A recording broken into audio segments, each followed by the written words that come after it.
मंगलम भगवान वीरो मंगलम गौतमौगणि मंगलम कुंद कुंदार्यो जैन धर्मोस्तु मंगलम सर्वमंगल मांगल्यम सर्वकल्याणकारकम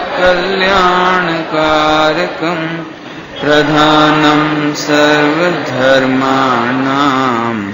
जैनम जयतु शासनम जैनम जयतु शासनम। बीतरागी देव शास्त्र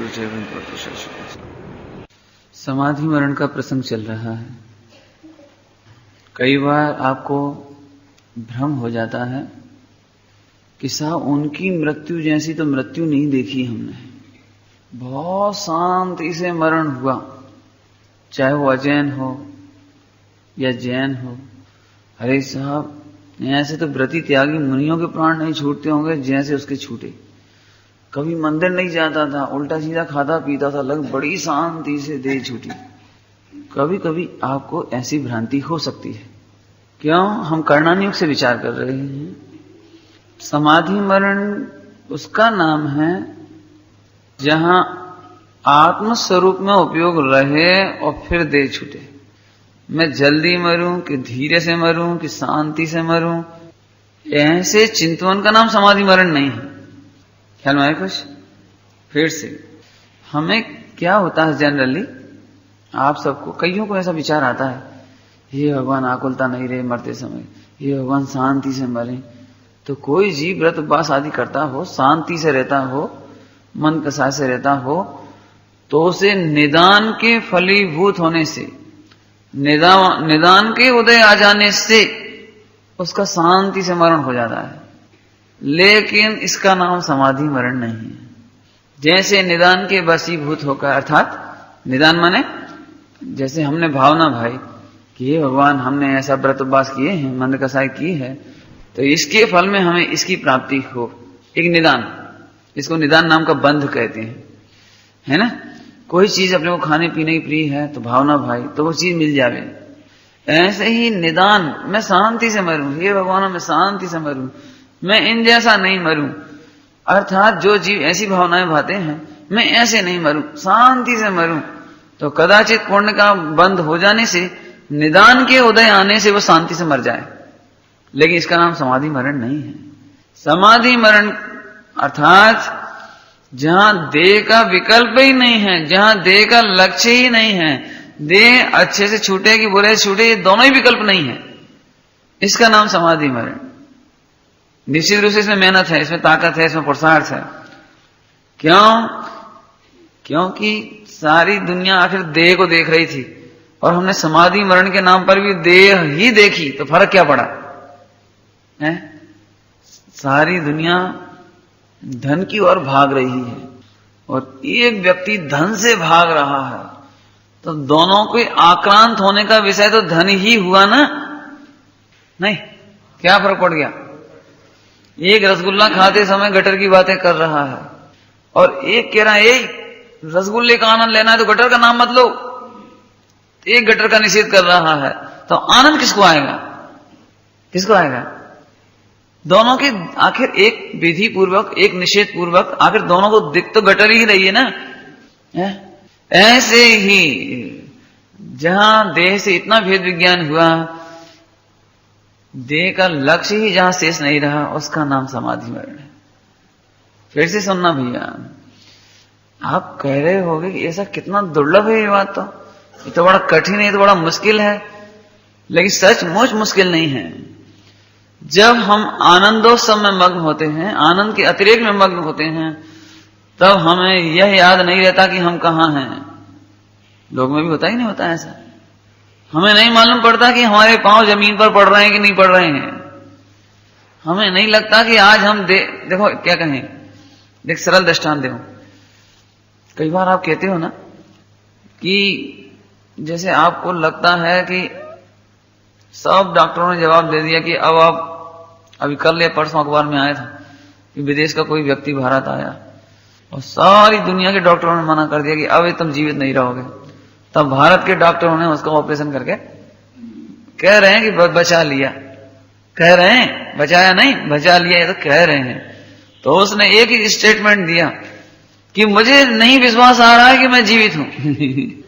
ऐसा स्टेटमेंट दिया कि मुझे नहीं लगता कि मैं जीवित हूं, मुझे बड़ा आश्चर्य हो रहा है, क्या मैं जीवित हूं? मुझे तो अभी भी स्वप्न लग रहा है कि मैं जीवित हूं। क्या मतलब है बताओ? उसकी देह वही है, वो वही है, खा रहा है, पी रहा है, चल रहा है, लेकिन उसके एहसास बदल गए। उसे लग रहा था मैं तो मौत के मुंह में था, ये आ कहां गया, मैं ये बच कैसे गया?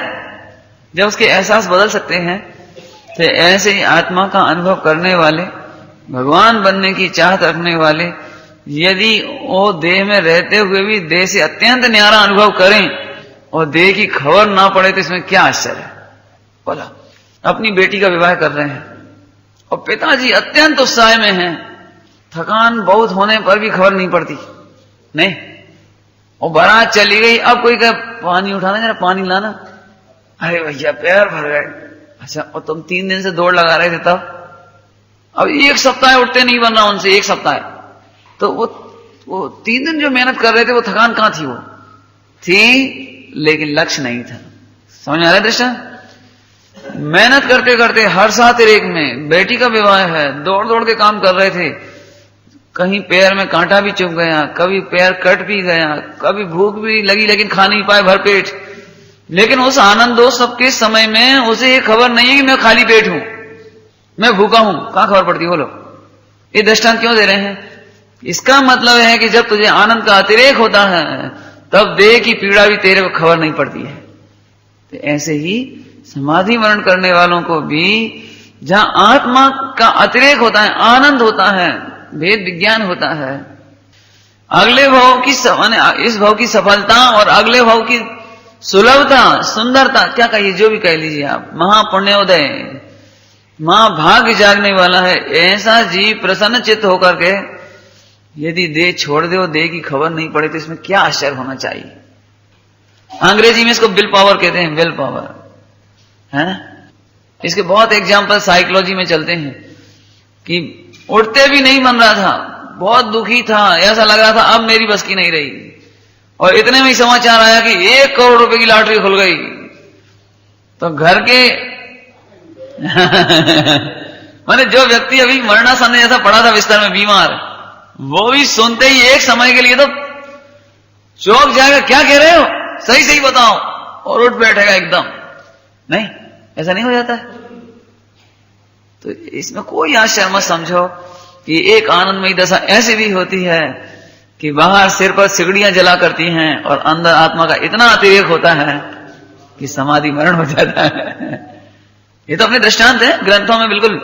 अरे नहीं, पांडवों पर जलते हुए लोहे के आभूषण पहना दिए गए शरीर में, धू धू करके शरीर जलने लगा, मांस जलने लगा, और वे आनंद के अतिरेक में इतने मग्न थे कि उन्हें खबर नहीं पड़ी। क्या कह रहे हैं? कई लोगों को आश्चर्य होता है, ऐसा कैसे हो सकता है पंडित जी, शरीर जले और खबर ना पड़े? इसीलिए मैंने इतने एग्जाम्पल दिए, इसमें कोई आश्चर्य नहीं है। मैंने आज यहां से शुरुआत क्यों की कि देखो, एक ओवर इमेज कहिए या भय कहिए, जब पैदा हो जाता है दिमाग में, तो हम सत्यान्वेषण से चूक जाते हैं। हम सत्य की दिशा में जो उद्यम करना चाहिए, समर्पण पूर्वक प्रयत्न करना चाहिए, हमारे उपयोग को, हमारे ज्ञान को वो मार्ग खोजना चाहिए, लेकिन वो अवरुद्ध हो जाता है, बंद हो जाता है।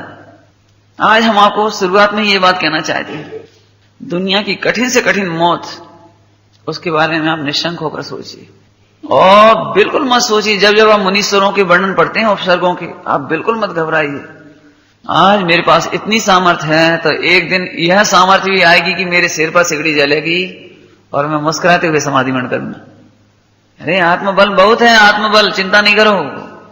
अब पाऊं मैं आत्मबल ऐसा, महामहिम सुख का, मुझे है स्वामी उस बल की दरकार, जिस बल के आगे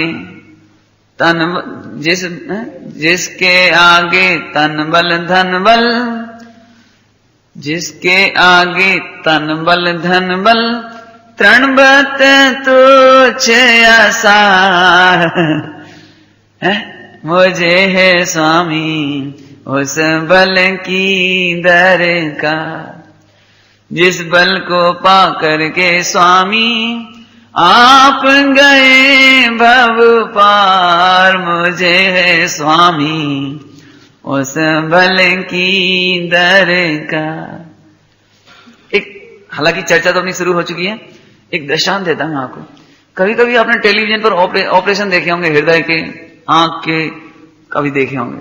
तो आप अरे भगवान, अरे भगवान, अरे भगवान, ऐसा ऑपरेशन हम कैसे करवाएंगे, आंख का ऑपरेशन हम कैसे करवाएंगे। घबराहट होती है हर एक आदमी को होती है। साइकोलॉजी हर एक आदमी को ऑपरेशन के नाम पर घबराहट होती है। लेकिन एक बात आपने देखी होगी, जब कभी जरूरत पड़ी होगी तो आपके ऑपरेशन हो गए और आप आज बैठे हैं आराम से, चाहे वो आंख का हो, चाहे हृदय का हो, कहीं का भी हो।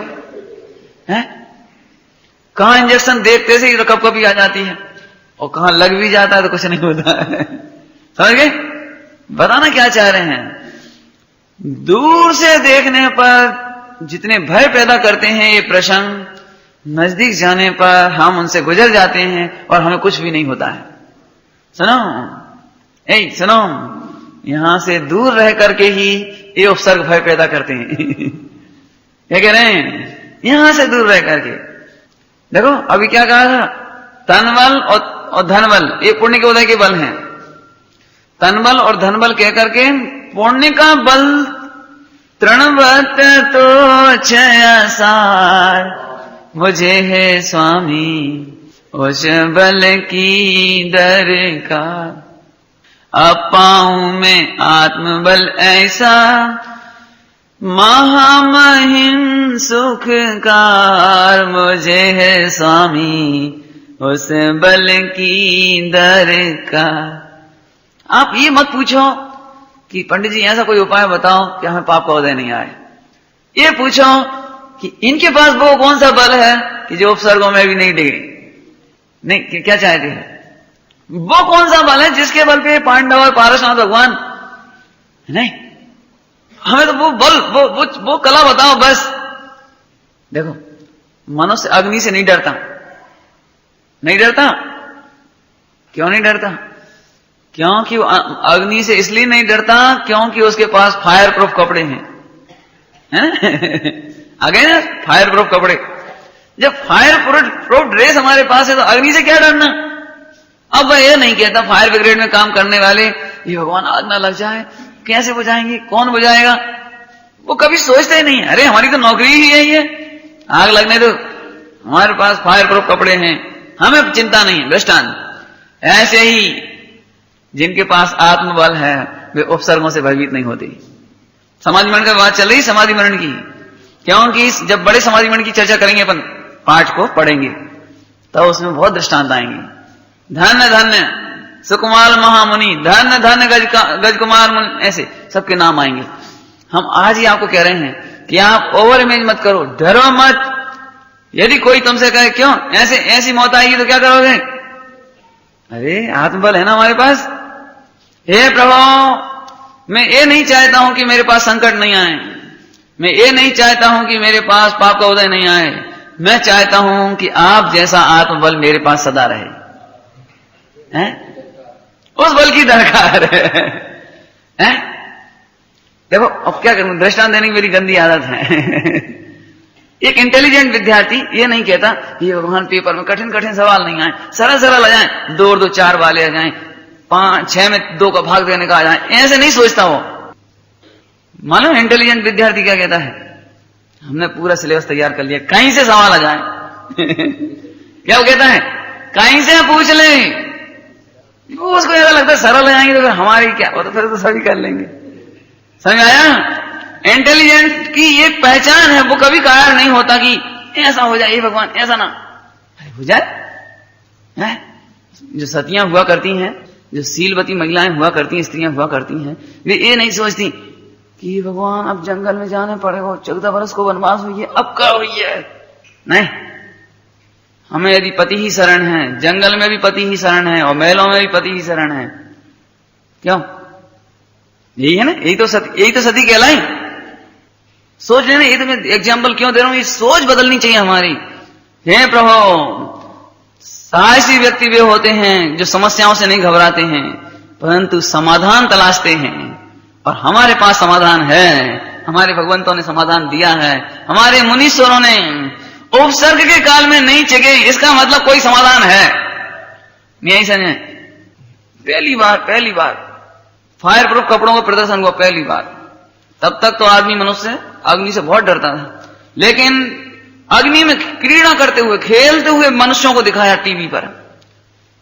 उस दिन मनुष्य भारत का समझ गया, अरे इसका मतलब कोई कला है, कोई वस्त्र है कि अग्नि में जाकर के भी बच सकते हैं।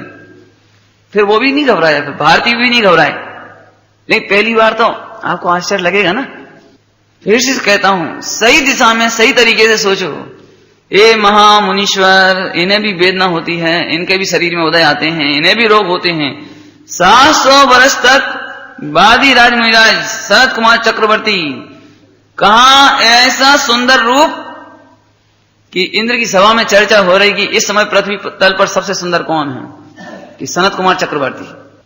तब 2 देवों को आश्चर्य हुआ, ऐसा कैसे हो सकता है, हमसे भी कोई सुंदर हो सकता है? मनुष्य के शरीर में तो 9 द्वार भय घिनकारी होती है, तो हमसे सुंदर कैसे हो सकते हैं?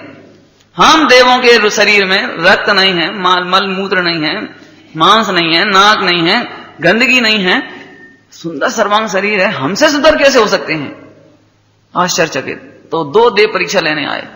अब विस्तार तो आपको मालूम है, ज्यादा क्या सुनाए, देख करके मुग्ध हो गए। और वे सनत कुमार चक्रवर्ती दीक्षा लेकर जब जंगल में गए, 700 बरस कोड़ निचुड़ रहा शरीर में से, दुर्गंध फैल रही, कोई मनुष्य पास में नहीं आ रहा, कीड़े मकोड़े मक्खियां बैठ रही, पूरा शरीर गल रहा है। 700 बरस। तो एक बात है, कोई बल जरूर है कोई समाधान है जिसके बल पर ये मुनिराज ऐसे रहते हैं। अब क्या चाहिए? आप अब सही बताओ, आपको समस्याओं से भय करना चाहिए या समाधान ढूंढना चाहिए?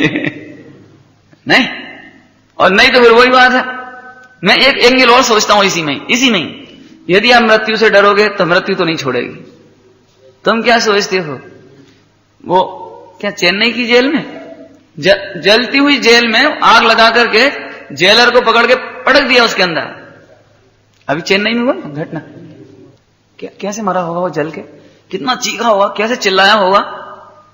वो ऑस्ट्रेलिया के जो ईसाई आए थे, 2 बच्चे जरा से 8 साल और 5 साल का, और पिताजी, तीनों जने रात्रि में जीप में विश्राम कर रहे, और आग लगा दी उसमें।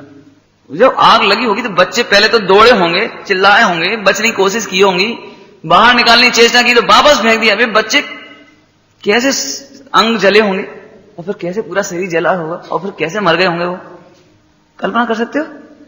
सुना, देह तो उनकी छूट ही गई। अच्छा हो कि हम वैसे देह छोड़े, उससे पहले ये आत्मबल पालें देह तो छूटेगी, देह की तो आप क्या कहें। अभी ये सुअर होते हैं, सुअर, इनको चारों पांव पकड़ के बांध के आग के ऊपर लटका देते जिंदा ऐसे, चीखता है, चिल्लाता है, धीरे धीरे उसकी बॉडी जलती है, शरीर जलता है, मांस जल जाता, मर जाता। क्या है भाई, एक बार आत्मबल पूर्वक समाधि मरण नहीं किया तो ऐसे अनंत मरणों का सामना करना पड़ेगा, करना तो पड़ेगा, उसका तो कोई उपाय इसके सिवाय तास उपाय न आन माने अन्य, तास माने उसका, उपाय माने समझ गए, तास उपाय न आन, ज्ञान घन घान बुझावे। एक आत्मज्ञान, एक आत्मबल, विल पावर अंग्रेजी भाषा में, हालांकि विल पावर में भी वो दम नहीं जो आत्मबल में है। हम एक बात फिर कहते हैं आपको, आप इस चर्चाएं सुन रहे हो, पूरे विश्वास के साथ सुनो, और कभी भी मौत के नाम पर आप कायर मत बनना, घबराना नहीं। कभी एक्सीडेंट हो जाए रेल का, कि बस का, कि कोई गोली मार जाए, कुछ हो जाए, लेकिन देखो ध्यान से सुनना, मरते समय अचानक कॉन्फिडेंस नहीं आया करता। पहले से, आज से यदि आपका अभिप्राय निर्मल होगा तो कॉन्फिडेंस काम आएगा उस समय। अचानक साहसी नहीं बना करते बच्चे, जो पहले से साहसी होते हैं वे साहस से सामना करते हैं। और अपनी जो चर्चाएं क्यों चल रही हैं, ये केवल वृद्धों के लिए नहीं चल रही है, ये हर व्यक्ति, हर प्रौढ़, हर युवा अपना मानस प्रिपेयर रखे बिल्कुल। मैं तो कहता हूं चौथे काल की तुलना में पंचम काल में सावधानी की और अधिक आवश्यकता है। पहले हवाई दुर्घटनाएं नहीं हुआ करती थी, रेल दुर्घटनाएं नहीं हुआ करती थी, इस तरह की बीमारियां नहीं हुआ करती थी, इस तरह से मरण नहीं हुआ करते थे। ऐसी बीमारियां जो आज नई नई चल रही, नाम लेने में भी जिन्हें अच्छा ना लगे, वो पहले नहीं हुआ करती थी। बोलो, तो अब तो और सावधानी की जरूरत है कि अभी भी नहीं कह सकते कि स्कूटर चलाते जा रहे हो घर तक पहुंचेंगे भी कि नहीं है।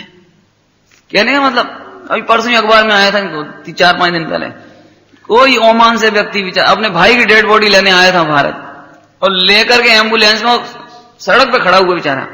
अब कोई गलती नहीं हुई, क्या गलती, खड़ी तो बेचारा अपने गाड़ी का इंतजार कर रहा है, गाड़ी आए मैं उसमें बैठूं, कार में हो चला जाऊं, इतने में ट्रक आया और उसको भी कुचल दिया और वो 1 सेकंड में मर गया। और ज्यादा कितनी घटनाएं सुनाए, आप तो प्रतिदिन अखबार देखते हैं। आपके गुना के पास रेलवे की कितनी बड़ी घटना हुई थी 2-3 साल पहले, और भी हो एक और अभी राधोगढ़ जाते जाते 2 साल पहले, 1 साल पहले, जैन फैमिली अपनी। कहने का मतलब यह है कि जब चारों तरफ मृत्यु का तांडव यदि नृत्य कर रहा हो, तो ये तो अपनी होश में है, संगी पंचेंद्री हैं, मनुष्य हैं, समझदार हैं, तो आगे पीछे का निर्णय कर सकते हैं, विचार कर सकते हैं। और यदि मान के चलिए हम 1 इंद्री, 2 इंद्री, 3 इंद्री, 4 इंद्री, ये पशु पक्षी हुए, कीड़े मकोड़े हुए, तब तो कीड़े की मौत मरने जैसी बात रहेगी। तब तो ना हमें होश होगा, ना समझ होगी, ना विचार होंगे, ना निर्णय होगा, ना हम अपनी तैयारी कर पाएंगे। तो आज तो हमें सबसे अच्छा चांस है। हमने आपको बारंबार 3-4 दिन से कह रहे हैं, आप कहीं से भी कायर मत होना, और जो विचार आपको आक्रांत करते हो, परेशान करते हो, जिसमें आपको लगता है पंडित जी ये मौत हम नहीं मर सकते, हम उसी मौत की चर्चा करेंगे आपको, उसी मौत से वेद विज्ञान कराएंगे, उसी मौत का दृश्य दिखाएंगे आपको। क्यों? कोई खरगोश की भांति अपने कानों से आंख ढक लेने से समस्याएं समाप्त नहीं हो जाएंगी। आप जिस चीज से आक्रांत हैं, आपको उसी के अगेंस्ट तैयारी करनी पड़ेगी और विल पावर तैयार करनी पड़ेगी। परीक्षा में, स्कूल की परीक्षा चलती है, कोई सवाल हमें कठिन पड़ता है तो उसे कठिन मानकर छोड़ देने से काम नहीं चल जाएगा, तैयारी तो करनी पड़ेगी। आप और सब मेहनत छोड़ के उसमें ज्यादा मेहनत करो। नहीं होता है, लोग में क्या होता है, 8 विषय की पेपर होने 8 स्कूल में, और लड़का जानता है कि अंग्रेजी मेरे लिए कठिन है, तो क्या करता है, तो अतिरिक्त मेहनत उसमें करता है। गणित कठिन पड़ता है तो गणित में मेहनत ज्यादा करता है। आप भी अपनी एनालिसिस करो, अपनी व्याख्या करो, अपने जीवन का विश्लेषण करो कि सचमुच मैं कहां चूक रहा हूं और कहां मैं अपने आप को कमजोर पाता हूं और कहां मेरे को तैयारी ज्यादा करनी पड़ेगी। और तैयारी के लिए आदर्श, इसके लिए कल भी अपन ने पढ़ा था, सुखमयी साधुते सिद्ध तक लग लो, इनके पास समाधान है। मृत्यु से भयभीत नहीं हुए और इन्होंने मृत्यु को जीत लिया, इसका मतलब समाधान पा सकते हैं हम भी। ठीक है, तो अब उसी मरण के संबंध में चर्चा चल रही थी। बात तो हम कहते हैं मरण की, लेकिन ध्यान रखना, मृत्यु का चिंतन, मृत्यु का आक्रांतपना, मृत्यु का लक्ष्य, शरीर का लक्ष्य किसी भी कीमत पर ना हो, इतनी तैयारी, इतना आनंद, इतना उत्साह है और उस आत्मबल का इतना कॉन्फिडेंस पैदा हो जाए, इसका नाम समाधि मरण। कोई शरीर का लक्ष्य करके विचार करते रहे, केवल इसका नाम समाधि मरण नहीं है। अभी कल तक अपनी चर्चा हुई थी, बहुत सारे भेद प्रयोगों की चर्चा अपन ने की थी कल। उसमें क्या लिया था, संक्षेप में बता देते हैं। बाल बाल मरण, बाल बाल मरण में क्या बताया था, जो अत्यंत अज्ञानी है, मिथ्या दृष्टि है, उनका मरण है ना। उसमें 2 चर्चा हुई थी। नंबर 1 था अव्यक्त बाल, अर्थात जो गर्भ में ही गिर गए या जन्म हुआ और 8 वर्ष के पहले मर गए, वो अव्यक्त बाल। दूसरा व्यवहार बाल, जिनको लोकाचरण का विवेक नहीं है, ज्ञान नहीं है और शास्त्र का भी ज्ञान नहीं है, शास्त्र का व्यवहार क्या है इसका भी ज्ञान नहीं है, वे व्यवहार बाल। इसकी चर्चा अपन ने विस्तार से करने की चेष्टा तो की थी, पूरी नहीं की थी, हालांकि इसका प्रसंग फिर कभी लेंगे अपन। अभी तीसरा है दर्शन बाल, अर्थात जो श्रद्धा में बालक है। ध्यान से सुनना, ये 2 बालकों की तुलना में, 2 अज्ञानियों की तुलना में तीसरा ज्ञानी थोड़ा पढ़ा लिखा है, खूब प्रवचन करता है धड़ल्ले से, खूब क्रियाकांड भी करता है, खूब व्रत उपवास करता है, खूब मंदिर बनाए, सब काम करता है, लेकिन ये दर्शन बाल है। दर्शन बाल माने श्रद्धा में बालक है, बस बालक माने असमर्थ। बालक माने किसको, बालक किसको कहते हैं? अरे पंडित जी तो बालक है, अब इससे क्या कहते हो आप? बालक माने असमर्थ, अने श्रद्धा में असमर्थ है वो। कई लोगों को आपने देखा होगा, बातें तो कर लेंगे हम बहुत बड़ी बड़ी, लेकिन जब उनसे पूछा जाए तो फिर पंडित जी आप, अरे भैया ये तो कोई महाभाग वालों के काम है, अपन तो भैया धर्म में लिखिए सो बांच दिए हम तो ये क्या मतलब निकला कि आप मात्र कहते हो लेकिन आप स्वयं वो श्रद्धान से चुके हुए हो। श्रद्धान का दृष्टांत देता हूं। एक डॉक्टर स्पीच देता है कॉन्फ्रेंस में कि सिगरेट नहीं पीना चाहिए, तंबाकू नहीं खाना चाहिए, कैंसर हो जाता है और ऐसे ऐसे इफेक्ट हो जाती है और ऐसा हो जाता है और फिर ऐसे सब बताएगा। थोड़ी देर बाद निकले कॉन्फ्रेंस के बाद तो सिगरेट पीने लगे, लाना भैया पुड़िया खाने लगे। अब ये कौन सी कैटेगरी के हैं? ये कहते तो हैं लेकिन ये दर्शन बाल है, इन्हें विश्वास नहीं है स्वयं को, इनका स्वयं का श्रद्धा नहीं है इस बात में है? सुनो सावधान हो, ऐसा ना हो कि हम तीसरी कैटेगरी में हो। जनरली मोक्षों की एक कमजोरी हो सकती है, औरों की भी हो सकती है, लेकिन मोक्षों को, अरे साहब हम तो समय सार जी पहुंचते हैं, हम तो इतना पढ़ते हैं, हम तो इतना सुनते हैं, इतने शिविर में जाते हैं और हम तो बिल्कुल शुद्धात्मा ही कहते हैं और शुद्धात्मा ही मानते हैं और भगवान आत्मा। अच्छा ठीक, अब थोड़ी देर बाद पूछो तो फिर आजकल क्या हालत है आपकी? पंडित जी बस अनुभव नहीं भाव। अरे तो फिर वो श्रद्धान का क्या हुआ तुम्हारा? तुमने जो इतनी सारी बातें की तो श्रद्धान का क्या हुआ है? आपने खूब वर्णन किया शक्कर मीठी होती है, शक्कर दूध में डाली जाए तो दूध मीठा होता है, खीर में डालें तो खीर मीठी होती है, तो फिर भैया तुम्हारा दूध कैसा है? कहा बताएं, शक्कर तो रखी लेकिन हमारा दूध फीका है। अरे दूध कैसे फीका है फिर आपका? फिर डाल ही नहीं। अरे डालते क्यों नहीं आप? अब पंडित जी विश्वास तो हो, श्रद्धा तो हो। अब ये श्रद्धा कहां से आएगी जी बता दो। ये बहुत नेचुरल पिक्चर है बिल्कुल एकदम। आप कहते हो ना आत्मा का लक्ष्य करने से सम्यक दर्शन होता है, तो लक्ष्य करने में का स्वरूप नहीं जानते आप? जानते हैं पंडित जी, तो फिर लक्ष्य क्यों नहीं हो रहा है? अब अभी मैं कह के छोड़ रहा हूं, बस कहने का मतलब है कि इसमें बहुत पंडित हो सकते हैं, बहुत स्वाध्याय हो सकते हैं, बहुत प्रवचनकार हो सकते हैं, यहां तक कि 11 अंग 9 पूर्वधारी मुनिराज भी हो सकते हैं, लेकिन वो दर्शन बाल कहलाएंगे। लोक व्यवहार का ज्ञान है, शास्त्र व्यवहार का ज्ञान है, सब कुछ है, इसके बावजूद भी विश्वास नहीं है, वो तीसरी कैटेगरी में दर्शन बाल। चौथे हैं ज्ञान बाल। ज्ञान बाल भी मिथ्या दृष्टि हो और दर्शन बाल भी मिथ्या दृष्टि है। ज्ञान बाल इतना है कि उसको धारणा ज्ञान नहीं रहता है, याद नहीं रहता है, भेद विज्ञान करने की ताकत नहीं रहती है, सम्यक ज्ञान की ताकत नहीं रहती है, उसका नाम है ज्ञान बाल। बाल माने असमर्थ। ठीक है, तो संक्षेप में इसकी बात है। तो यहां तक आकर के तो एक चर्चा तो ये हुई। अब एक सम्यक दृष्टि भी बाल है। नंबर 5 में सम्यक दृष्टि बाल अर्थात चारित्र बाल। क्या कह रहे हैं? 4 तो मिथ्या दृष्टि थी और 5वें नंबर का जो बाल यानी बालक है वो सम्यक दृष्टि है, लेकिन वो चारित्र बाल है। चारित्र बाल का मतलब यह है जैसे राजा श्रेणिक छायिक सम्यक दृष्टि हैं, भगवान के संवत्सरण महावीर भगवान के संवत्सरण में गए हुए हैं, उनके मुख्य श्रोता मुख्य श्रावक श्रोता सुनने वाले मनुष्यों में है ना, ऐसा होने पर भी अणुव्रत लेने में असमर्थ हैं, अणुव्रत प्रतिमा धारण करने में असमर्थ हैं, छायिक सम्यक दृष्टि हैं। एक भव के बाद इसी पृथ्वी तल से भरत क्षेत्र में अयोध्या में जन्मेंगे और पहले तीर्थंकर होंगे, लेकिन प्रतिमा धारण करने में असमर्थ थे, व्रत लेने में असमर्थ थे, चारित्र धारण करने में असमर्थ थे, वे चारित्र बाल कहलाए। ये जो 5 प्रकार के बाल की चर्चा आई, इनको शास्त्रों में अशुभ वर्ण में लिया है, शुभ वर्ण में नहीं लिया। ध्यान से सुनना, क्या सम्यक दृष्टि का भी अशुभ वर्ण? क्या कह रहे हैं? हम तो सम्यक दृष्टि बड़ी महिमा सुनते हैं, तो सम्यक दृष्टि का भी अशुभ? कि हाँ, क्यों? क्योंकि सम्यक दृष्टि 4 गतियों में जा सकता है। क्यों? क्योंकि यदि वो बद्धायुष्क है, पहले से उसने आयु बांध ली है, सम्यक दर्शन के पहले आयु बांध ली है, तो राजा श्रेणिक को नरक में जाना पड़ सकता है। 3 गति की आयु बन गई हो, बद्धायुष्क को माने पहले आयु बन गई तो जाना पड़ेगा। ख्याल में आया? ये बद्धायुष्क की जब याद आई तो आप सभी को एक बात कहना चाहता हूं, खास तौर से नवयुवकों को, अर्थात अगली गति की आयु वो त्रिभाग में बनती है। अर्थात मान के चलो आपकी 60 वर्ष की आयु है तो 20 वर्ष की उम्र में पहली बार आयु बंद होगा। और यदि आपने आयु बंद गलत कर लिया, नरकायु या त्रियंच आयु, तो फिर पूरे जीवन में उसका सुधार होना मुश्किल है, आपको नरक में ही जाना पड़ेगा। क्या समझ में आया? कुछ क्या समझ में आया? माने आपको 60 साल की आयु है और 20 साल की आयु में एक बार उदय आएगा। उस समय आपके खोटे परिणाम हुए, तीव्र क्रोध के परिणाम हुए, तीव्र छल कपट के परिणाम हुए, और यदि नरक या त्रियंच गति का बंद हो गया तो फिर अगली अगली अगली अगली ऐसे 8 त्रिभाग आते हैं। फिर आप जीवन सुधारोगे भी तो भी गति का फेर नहीं होगा।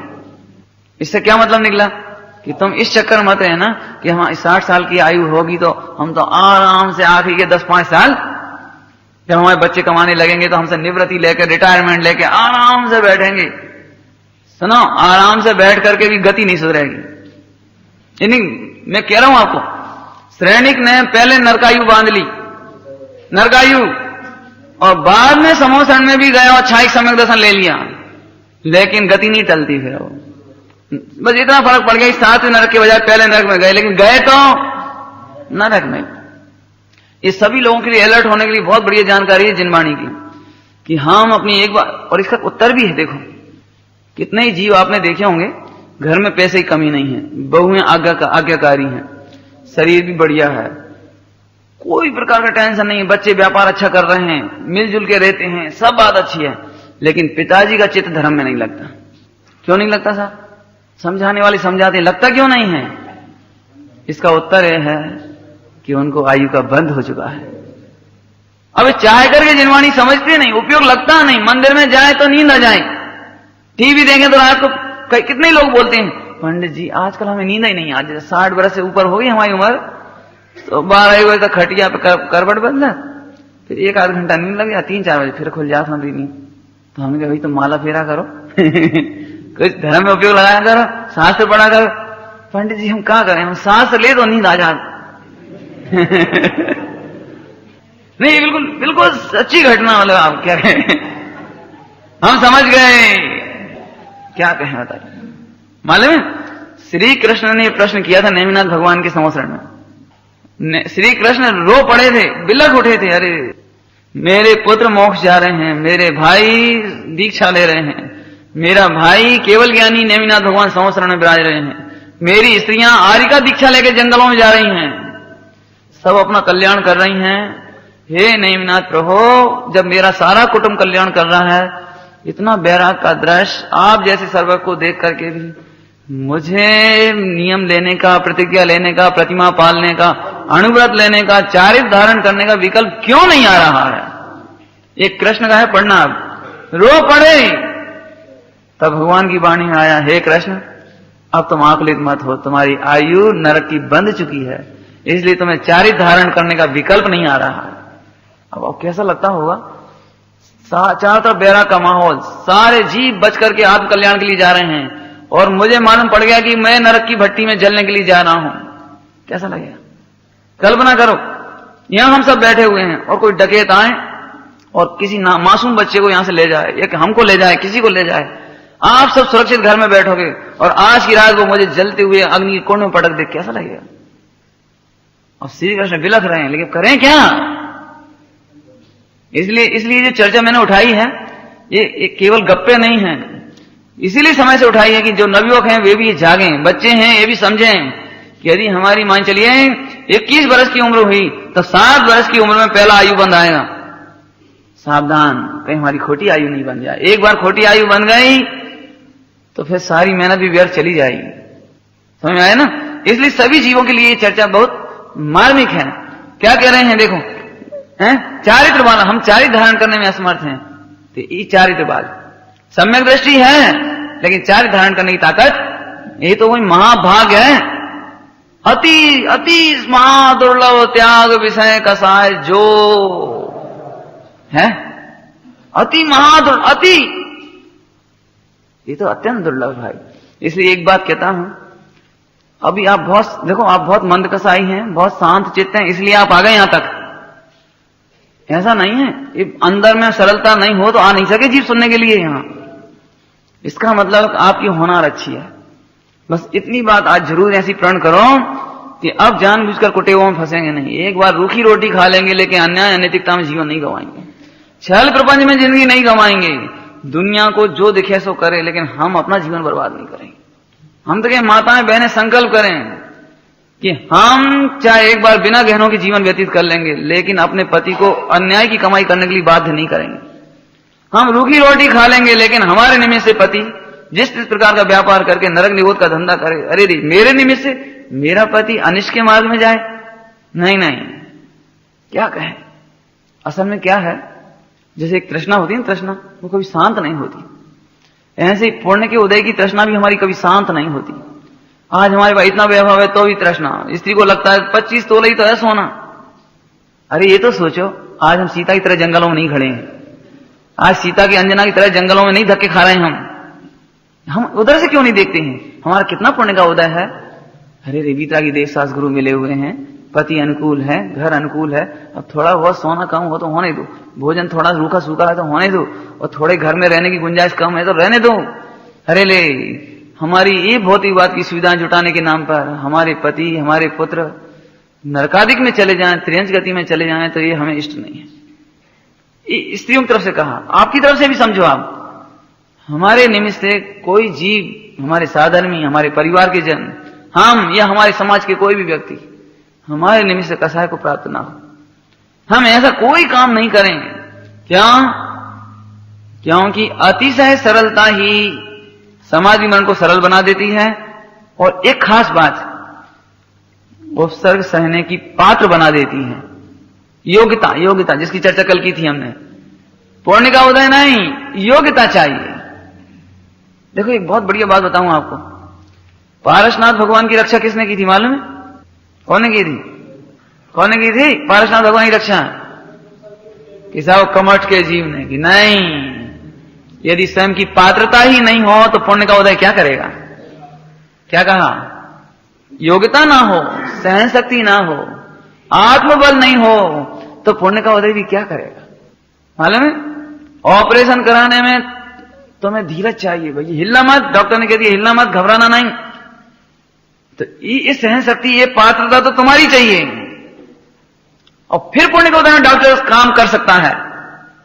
ऐसे ही सबसे पहली जरूरत है हमें अपनी पात्रता तैयार करने की। इसकी चर्चा हम बाद में और करेंगे।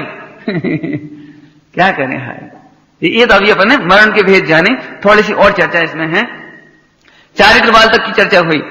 अभी तीसरा भेद, बाल पंडित मरण। बाल पंडित अर्थात पंचम गुणस्थान वर्ती का बाल पंडित मरण, यहां से पंडित शब्द शुरू हो गया। पंचम गुणस्थान वर्ती है, बाल पंडित हैं बालक लेकिन पंडित भी हैं, चारित्रवंत हैं, अनुव्रत धारण कर लिया है। और पंडित मरण में आता है मुनिराज, हैं पंडित मरण के अंतर्गत दिगंबर मुनिराज। दिगंबर मुनिराजों के 3 भेद बताए थे आपको, 3 भेद बताए थे, भक्त प्रत्याख्यान, इंगनी मरण और पावगमन। क्या पहला कौन सा था? भक्त प्रत्याख्यान, माने स्वयं बुद्धिपूर्वक आहार कम करते चले जाते हैं।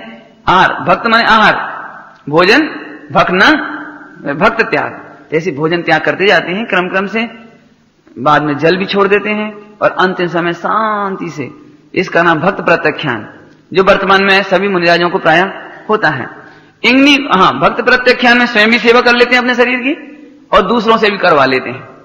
इंगनी मरण में दूसरों से सेवा नहीं करवाया करते, स्वयं सेवा कर लेते हैं अपने हाथ पैरों की, यदि जरूरत पड़े तो, है ना। और तीसरा है पावगमन, जिसमें दूसरों से भी सेवा नहीं कराते मरते समय, समाधि के समय, और स्वयं भी सेवा नहीं करते अपनी, और मात्र चाहे उपसर्ग आए कि ना आए, बैठे बैठे या खड्गासन या लेटे लेटे, पर्यंकासन कहलाता है, पर्यंकासन, लेटे लेटे शांति से देह छूट जाती है, और वे बहुत ऊंचे ऊंचे स्वर्ग, उन स्वर्गों में जाते हैं। अभी इनको बताते हैं आपको, 5 अनुत्तर में है ना, 5 अनुत्तर में चले जाते हैं। ऐसे 9 ग्रवेक 9 अनुदिश में जा सकते हैं इंगनी मरण वाले, 9 ग्रवेक और 9 अनुदिश में। और पंचम गुणस्थान वर्ती यथा संभव 16 स्वर्गों में जाते हैं, और चौथे गुणस्थान वगैरह जो वाले हैं, जैसे उनके परिणाम हो वैसे स्वर्गों में जाते हैं। यदि अच्छे परिणाम होंगे तो स्वर्ग आदि में जाएंगे, और नहीं तो चारों गतियों में जा सकते हैं। तो इस तरह से और कौन सा हो गया, एक पंडित मरण। जो केवली होते हैं, केवली अनंत भगवान, उनको पंडित मरण होता है। उनके समाधि मरण का नाम है पंडित। समझ में आया?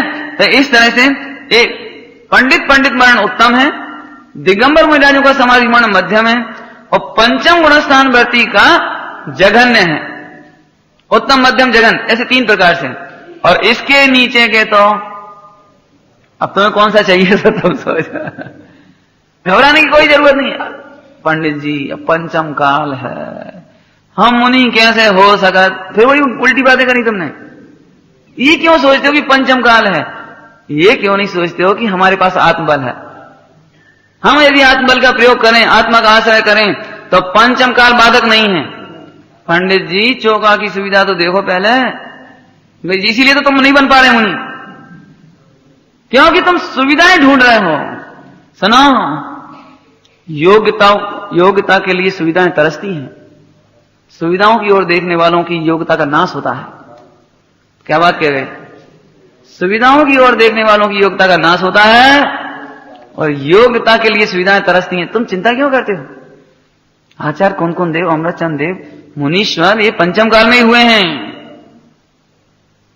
और ये बात मैं पक्की कहता हूं, लोग हमसे भी कहते हैं, जब कोई बैठते हैं, कोई विद्वान मिल जाए, अरे बड़ो कठिन पारा था भैया, कितने धरो है, कितने का धरो है, हमारे संग तो धरो देखो। मैंने ये तो हमारी सोच है कि हम ये पालेंगे तो कहां मिलेगा, ऐसा नहीं है। बोलो, यदि विद्वान दृढ़ कर ले कि हमको बाजार का नहीं खाना है, ऐसा नहीं खाना है, तो ऐसा नहीं है कि नहीं मिलेगा, मिलता है, मिलता है। एक क्या बताएं आपको, अब भाई इतने भी समझो, मिलता है बस। सुनो, वैराग्य व्यवस्थाएं नहीं ढूंढा करता। क्या कह रहे हैं? ललक, धड़क, क्या कहना चाहिए, लगन, वो व्यवस्थाएं नहीं ढूंढा करती। एक लिंकन, इब्राहिम लिंकन, कितनी व्यवस्थाएं थी राष्ट्रपति बनने के लिए। कोयला, रात को हाथ तापने के लिए लकड़ी जल रही, उसमें से कोयला बुझा के उससे पढ़ते थे, कोयला बुझा के सड़क पे, रोड लाइट में किताबें पढ़ते थे, रोड लाइट में। व्यवस्थाएं नहीं ढूंढा करती, योग्यताएं व्यवस्था नहीं ढूंढा करती। जैसे डॉक्टर बनने की लाला क्या, वो गरीब आदमी है, मुझे नहीं सोचता कि मैं साहब शहर में तब जाऊंगा कि फर्स्ट क्लास कमरा होना चाहिए, वहां पंखा होना चाहिए, वहां लाइट होना चाहिए, वहां मच्छर नहीं होना चाहिए, और आगे पीछे गटर नहीं बहनी चाहिए, दुर्गंध नहीं आनी चाहिए। क्यों? सही बताओ, है कोई ऐसा डॉक्टर जिसने पहले ये शर्त रखी कि मेरी इतनी सुविधाएं हो तो मैं डॉक्टर बनूंगा? बल्कि कोई जरूरी नहीं है कि उसकी डॉक्टरी सक्सेस हो जाए, 25 साल बेकार भी जा सकते हैं उसके, लेकिन एक लगन है तो व्यवस्थाएं नहीं ढूंढती। सुनो, मुझे तो मर पच करके जीवन सफल करना है, ये जिसने ठान लिया है वो व्यवस्थाओं की ओर नहीं देखा करता। समझ गए? बारंबार क्यों कह रहे हैं? अभी भी ऐसा लगता है, पंडित जी बहुत ऊंची बातें हैं, घरों का माहौल तो देख ले, कोई पानी छान के ना दे है। ठीक है, तुम्हारा मरण नहीं हो सकता। हम फिर कह रहे हैं कि तुम व्यवस्थाओं की ओर क्यों देखते हो? और मैं आपको सच कहता हूं, पानी आपके लिए तरसेगा। सच कह रहे हैं हमें बात। बाबा जी हुए आत्मानंद जी, 108 वर्ष की उम्र हो गई थी, 105 108 के हैं बाबा जी, आत्मानंद जी। यहां तो आए नहीं, वहां कभी आए हैं, बहुत बुजुर्ग हुए, अभी 95 में शांत हुई। इतनी उम्र हो गई थी, 105 108, और कभी समाज से 2 पैसे की याचना नहीं। यदि 15 पैसे का पोस्ट कार्ड भी डालने जाना है तो अपने आप लाठी उठा के चले जाना। 105 वर्ष की उम्र में पैरों में सूजन आ गई, आंखों से कम दिखता, कानों से कम सुनाई पड़ता, और चले जा रहे। हम पहुंच गए इतने, बाबा जी आप कहां जा रहे? कि हमने कहा सेंध और नमक ले आए। तो बाबा जी आप कहते थे हमसे हम ला दे, कोई भी ला देता। अरे बेटा आपको एक आंखों परेशान करें, सब बेचारे ग्रस्त हैं, आप नहीं ले आए। अरे बाबा जी लेकिन आपके पीछे बैलगाड़ी आ रही थी। यानी इतना कहने मतलब, सागर में उनके ऊपर से टेम्पो निकल गया, भोजन करके आ रहे थे, ऊपर से टेम्पो वो निकल गया और छुल गए, लग गई और तमाम। कहने का मतलब क्या है, लेकिन उनके लिए समाज ऐसे तरसी, ऐसे उन्हें कभी ये नहीं सोचना पड़ा कि कोई मेरी सेवा करने आए। जगह जगह से लोग, हमारा महासौभाग्य होगा साहब आपकी समाधि कराएं, हम आपकी सेवा करें। हम ये क्यों दृष्टांत दिया कि ये मत समझना कि हम व्यवस्थाएं ढूंढेंगे तो मिलती हैं। सुनो, एक और सही बात सुन लो। आपने कितनी व्यवस्थाएं बनाई अपने घरों में, और ईमानदारी से बता दो आप कितने सुखी हो। आपने अनुकूल पत्नी, बच्चे, बहू, संपत्ति, जागीर, जो भी सुविधाएं, आप सही सही बता दो। आप शुद्ध भोजन करते हो? कितना शुद्ध भोजन मिलता है आपको? सुनो, जब तुम व्यवस्थाएं जुटाते हो तो तुम्हारा पुण्य क्षीण होता है, योग्यता नष्ट होती है, सामर्थ्य कमजोर होती है। अब इस पे तो घंटों लेक्चर दे सकते हैं। सामर्थ्य कमजोर होती है। अरे रे भाई, ये फ्रीज की सब्जियों ने तुम्हारी सामर्थ्य कमजोर की है, ये एयर कंडीशन ने तुम्हारी स्नायु तंत्र कमजोर किए हैं, इस सुविधाओं ने। ये है ना संगमरमर के फर्श, इनने तुम्हारी स्टेमिना, सामर्थ्य कमजोर किया है। अभी आपको क्या बतावे, मैंने गांव में जाके देखते हैं, अभी अमावस के दिन जंगल में से हमारे एक वृद्ध आदमी, बिल्कुल वृद्ध आदमी, चश्मा जरा सा लगा था गोल गोल, और अंधेरा धूप, और हाथ में कोई टार्च नहीं और कुछ नहीं, और बिल्कुल लकड़ी लेके यहां से चला रात को। हमने देखो ये मिट्टी पर सोने वालों की हालत देखो कितनी अच्छी है, पराधीन नहीं है। इतनी 90 वर्ष की उम्र में हाथ में लाठी ली और लोटा लिया और लेटरिन के लिए आधी रात को जंगल में चले आ रही। हमारी हिम्मत ही नहीं पड़े अभी अंधेरे में चलने की। एक दृष्टांत कहना मतलब, इस सुविधाएं हमें असमर्थ बनाती हैं। फिर कहता हूं, आपने अपनी सुविधाएं बुद्धिपूर्वक बहुत जुटाने की कोशिश की, लेकिन जितनी जितनी जुटाई है उसमें पुण्य क्षीण हुआ है। आज भी क्या कहें आपको, आप अपनी बहुओं से, अपनी पत्नी से जितने सम्मान से, जितने व्यवहार से, जितने तरीके से पानी मिलना चाहिए, भोजन मिलना चाहिए, वो नहीं मिल रहा है। अभी रुक जा, अभी ये थोड़े आपकी भाषा में कह दे, ये पोल थोड़ी देर बाद खोलेंगे। 1-2 दिन बाद खोलेंगे ये बात कि आप कितना अच्छा पानी पी रहे हैं। इसलिए अब मैं फिर कहता हूं, आप ये मत सोचो कि हम मुनि नहीं हो सकते, आप तो भरपूर भावना भाव। एक बात प्रकाश चंद्र हितेशी जी ने पूछे, जब तुम मुनि बन जाओगे? हाँ, क्यों नहीं बन जाएंगे, उसमें क्या दिक्कत है? अरे बस 3 कसा चौकड़ी का अभाव ही तो होना चाहिए। बात उधर से थोड़ी है, बात तो योग्यता से है। इतने योग्य तो हो हम, यदि हम इतने योग्य होंगे तो दुनिया अपने आप व्यवस्था में। सुनो, निमित्तों के लिए उपादान नहीं मिला करती, उपादान के लिए निमित्त मिला करती हैं। क्या कह रहे हैं? निमित्तों के लिए उपादान नहीं मिलते कि साहब इतने अच्छे निमित्त हैं, इतनी अच्छे निमित्त हैं, तो अब तो काम कर ही लो। ऐसा नहीं होते काम, बल्कि जितने अच्छे उपादान होते हैं उनके लिए उतने अच्छे निमित्त होते हैं। सुंदर चर्चा अपनी चल रही है, और इसमें मरण के भेद प्रभेद और भी हैं, समय भी हो रहा है। मैं संक्षेप में इनकी चर्चा करके आज पूरा करता हूं इस विषय को, मरण वाली बात। बाकी चर्चा तो बाद में और करना है अपने को। कुछ और हैं, केवल नाम पढ़ के सुना रहा हूं। जिन्हें अभ्यास करना हो तो जिन्हें सिद्धांत कोश देख लेना, उसमें मेरे ख्याल से तो 20, 25, 30 प्रकार के मरणों की चर्चा है। तो मैंने सारी तो ले नहीं रहा हूं, खास खास हैं 17 प्रकार के तो इसी में है, मृत्यु महोत्सव में, इस पुस्तक में है ना। अब देखो, एक मरण का नाम है नित्य मरण। नित्य मरण यो भाव करम या भाव मरण सदियों से करता आया हूं। एक एक क्षण आयु में मर रहे हैं, एक एक क्षण मरण हो रहा है, एक एक क्षण आयु का व्यतीत हो रहा है। ये क्या है? देखो, आपकी भाषा में समझाता हूं। कोई व्यक्ति को बहुत बड़े क्षोभ का कारण बन गया हो, समझ लो पैसा लुट गया हो, छापा पड़ गया हो, पत्नी मर गई हो, बच्चे मर गए हो, और माने ऐसा कोई बहुत बड़ी घटना घट गई हो जीवन की। पूरे 100 वर्ष तक तो कमा कमा के खूब अपना मतलब प्रतिष्ठा बनाई, और एक दिन में धूल हो गई बिल्कुल। तो ऐसे आदमी अक्सर कहते हैं, कहां करें पंडित जी, अब हम जी कहां रहे हैं, कौन के लाजे जी हैं, अब तो जीते जी लाश हैं। क्या कह रहा है वो? जीते जी। देखो तो अनुभव में आ रहा है ना उसे, पंडित जी तिल तिल के मर रहे हैं, तिल तिल करके समझते हो? एक एक समय मरण है हमारा। कोई बहुत टेंशन में हो वो मरण, घुटन, ये नित्य मरण है, नित्य मरण।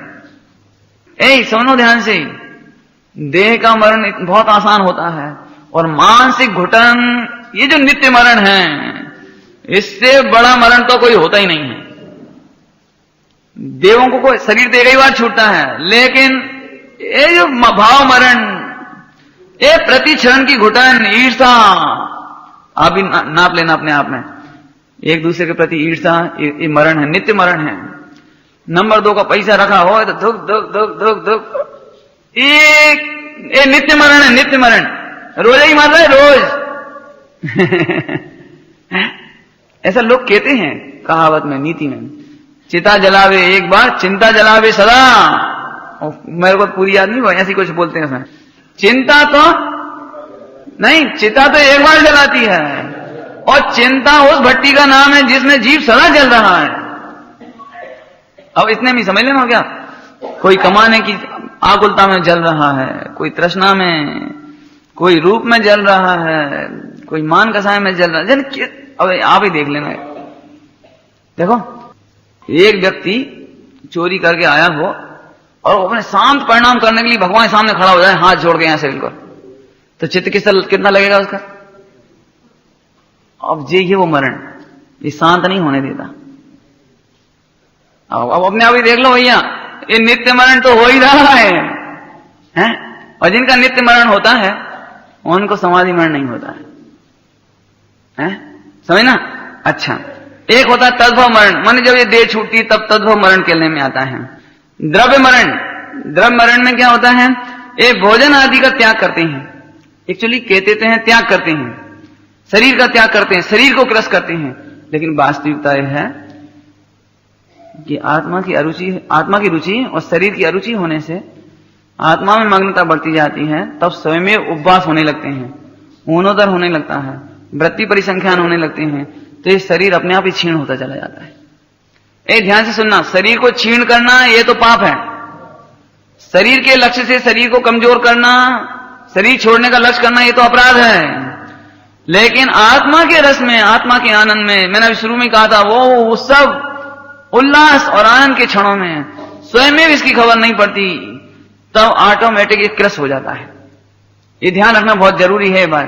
कई महिलाएं बिल्कुल, कई पुरुष ऐसे, अब जो शरीर से कयाधर हो, सूख तो जान दी और सिखाई दी और सिखाई दी, ये से कोई धर्म नहीं हो जाता। इससे कोई मैंने जबरदस्ती कोई शरीर को सुखा देने से कोई धर्म नहीं होना है, न इससे कोई संबंध निद्रा हो रही हो, ध्यान रखना बिल्कुल, एक किंचित कर्म नहीं कटेंगे इसमें। और आप क्या करें, अभी आप पढ़ लो मृत्यु महोत्सव पुस्तक, और नहीं तो मैं पढ़ के बताऊंगा इसमें से एक पन्ना, उसमें स्पष्ट लिखा है जिस तरह संयम की रक्षा हो, परिणामों में संक्लेश नहीं हो, उस तरह से व्रत आदि धारण करो। कई महिलाएं ताकत है नहीं है, और बुरा नहीं मानना, मैं तो स्पष्ट कहता हूं, कुंवारी बहनों को तो और भी अधिक सावधानी रखनी चाहिए, भावुकता में आकर ऐसे नियम नहीं लेने चाहिए। अष्टमी का उपास, चौदहवीं का उपास, और 5 साल के उपास, 2 साल के उपास, क्यों? उसका कारण है अभी भावुकता में ले लिया, बाद में विवाह आदि हो जाए, फिर बच्चा वगैरह हो गई, तमाम कितनी तकलीफ आवे उस समय, वो बच्चा भूखा बिलखे, उसका पोषण नहीं हो, स्वयं का पोषण नहीं हो गए, फिर संक्लेश हो रहा अंदर अंदर, अब क्या करें भैया, और नियम तो पालने हैं, नियम तो पालने, चाहे अपन नहीं पालें। मैंने अपने परिणामों के सत्यानाश हो जाए, अपने परिणामों का कछु हो, बच्चा मरे, उधर घर में टेंशन हो गए, फिर बीमार हो रहा, फिर दवाइयां, फिर इंजेक्शन, जी क्या हुआ? मैंने एक तरफ ने शरीर को कमजोर कर लिया। मैंने 2 रुपए की रोटी खा करके हम आत्माराधना कर सकते थे, शांति से बच्चे का पालन हो सकता था, परिवार का पालन हो सकता था, लेकिन फिर अब आपकी गंदी भाषा में कहो तो रीने रीने चित्त होगा, शरीर होगा, चेहरा होगा, आंखें हो गई, क्या करें भैया, अरे तो क्या करें। मैं इसलिए मैं अच्छी नहीं लगती ये बात कहने में, लेकिन मैं स्पष्ट कह रहा हूं आपके सामने, ये बिल्कुल मैंने महिलाओं की ऐसी दशा होती है, गर्मियों के दिन हुए, चक्कर खाद मंदिर जाए, चक्कर खाद घर आए, फिर तो बैठे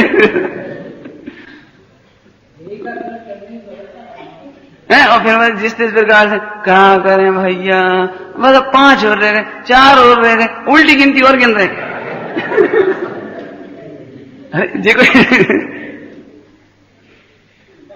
मैं आपको बहुत स्पष्ट बात कहता हूं, देखो भाई, इससे तुम्हारा तो परिणाम बिगड़ ही रहे हैं, लेकिन परिवार में भी संक्लेश होता है इससे। जिस तरह से संयम सुरक्षित रहे, संयम संक्लेश ना हो, उस प्रकार से व्रताधिक धारण करना चाहिए। इसलिए व्रताधिक लेने का नियम है किसी वरिष्ठ अनुभवी गुरुओं के द्वारा, अनुभवी आरिकाओं के द्वारा ये नियम लेने चाहिए।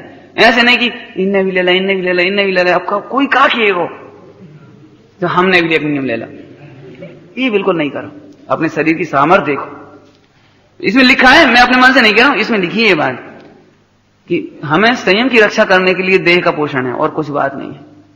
अरे रे, जहां दिगंबर महाराज भी देह के लिए नहीं लेते हार, आत्महित के लिए। ख्याल में आया? चलो, श्रवणोपासक माने श्रावक का मरण है ना, और इस तरह से और बाकी मरणों की चर्चा अपन ने कर ली है। एक अंतिम दृष्टांत देकर के आज की बात पूरी करना चाह रहे हैं। माने इस समाधि मरण का सारा समझ लीजिए थोड़ी सी देर के लिए। एक बालक होता है, बालक, उसकी खेल में रुचि है, दुकान में रुचि नहीं है उसकी, और पिताजी ने कहा कि दुकान पे बैठो, तो अब वो बेचारा करे क्या, रुचि तो खेल की है। ये बात सच्ची है कि दुकान पे बैठते हैं तो प्रॉफिट होता है, बिक्री होती है, फायदा होता है, लाभ होता है ना, नहीं उसकी रुचि तो खेल की है। अब वो जिस प्रकार से करता तो है, दुकान चला तो रहा है, लेकिन रुचि कहां लगी उसकी। अब उसे मौका मिलना चाहिए जरा सा, पिताजी आए और कहें भर कि जा फिर यहां से, भाग यहां से, वो इतना उछल के भागता है कि बस यही तो चाह रहे थे हम। बोले वो दुकान छोड़ के एकदम खेलने चला गया। बस ये समाधि मन का दृष्टांत है। ऐसे ही मजबूरी में अभी हमको अणुव्रतों की, संयम की दुकान यहां से चलानी पड़ रही है, इस दुकान पे बैठ के, लेकिन रुचि आत्मा की है, हमारी रुचि आत्मा की है। लेकिन बीच में आयु कर्म ने एक बहाना दे दिया, बहाना, एक बहाना ही तो मिलना चाहिए दुकान छोड़ने का। रुचि तो हमारी आत्मा की है। जैसे ही कोई रोग हुआ, जैसे ही कोई मृत्यु का काल आया, हम तो प्रसन्न चित्त हो गए, ये दुकान छोड़ के जे चले। ये दुकान छोड़ी और हम जे चले। इसका नाम समाधि मरण। ओम नमः शिवाय। दिन रात मेरे स्वामी मैं भावनाए भाऊं, देहांत के समय में तुमको न भूल जाऊं।